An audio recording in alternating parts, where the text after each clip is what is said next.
Nah, strategi komunikasi yang aku lakuin ngomong sama anak-anakku dengan menyentuh hatinya gitu. Emang aku dapetin ilmunya dari mana? Yang nggak ada sih, aku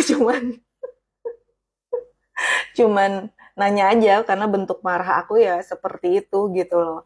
Aku itu kenapa bicaranya lebih kena mental gitu kalau kata mereka, karena aku pengennya mereka hatinya tersentuh dan goalsnya itu adalah nanti nggak usah harus disuruh lagi gitu. Mereka udah dengan secara sadar melakukan itu ya secara sadar bukan karena disuruh gitu, tapi karena mereka harus tahu, oh ya ngangkat galon itu bukan tugasnya seorang ibu gitu, terus angkat jemuran gitu ya, atau melawan pekerjaan rumah sendirian gitu ya.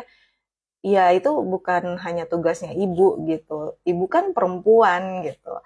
Yang ya memang aku harus harus sengaja melemahkan diri itu kan buat buat bikin mereka secara sadar mereka harus bantuin atau mereka harus nolong seorang perempuan yang tenaganya pasti di bawah mereka kan gitu.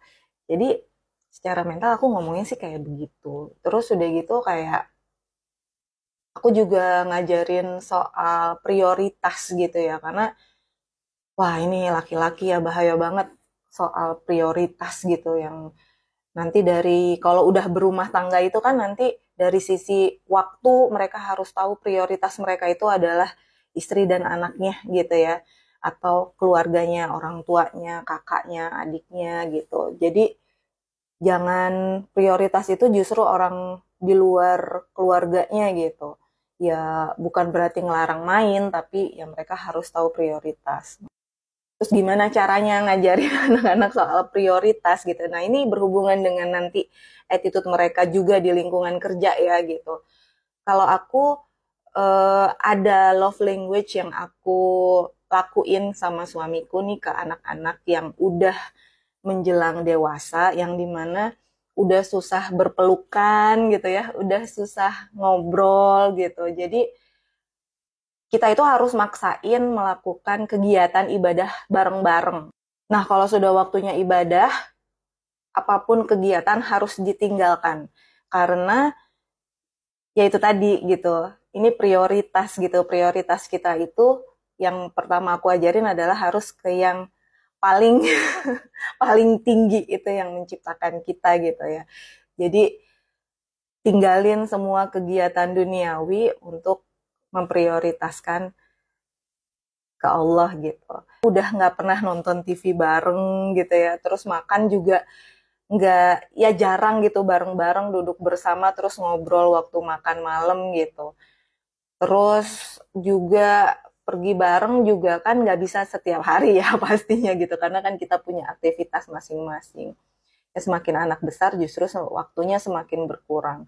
Nah, jadi buatku adalah kegiatan beribadah bersama itu, ya itu adalah bentuk dari bagaimana kami menghabiskan waktu bersama. Dan bonusnya kita ngajarin juga ke mereka soal prioritas gitu ya.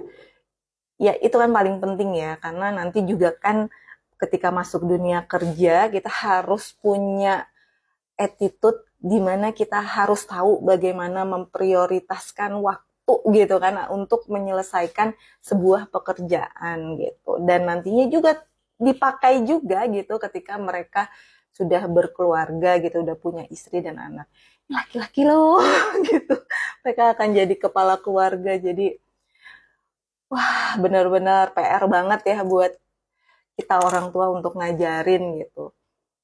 Terus aku juga menerapkan soal keterbatasan. Keterbatasannya apa?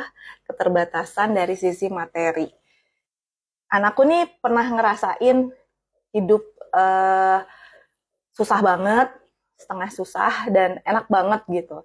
Dan yang paling sederhana adalah aku itu cuman kasih budget untuk belajar, untuk ke sekolah, untuk ke kampus gitu. Jadi tidak ada budget weekend, tidak ada budget untuk main, tidak ada budget untuk pacaran, ya.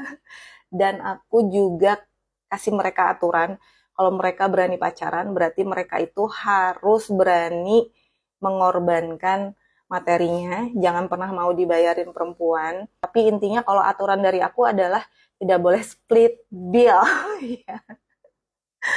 Kamu harus bayarin pacar kamu. Kalau kamu berani pacaran, berarti kamu harus sudah belajar bertanggung jawab memegang beban itu gitu loh. Kalau mau pacaran itu berarti harus berani berkorban soal prioritas tadi ya, bagaimana mereka menerapkan aturan dan mereka juga harus menjalankan aturan yang mereka terapkan. Misalkan pacarnya dilarang main sama cowok gitu, berarti ya kamu juga udah harus nggak boleh main sama cewek gitu.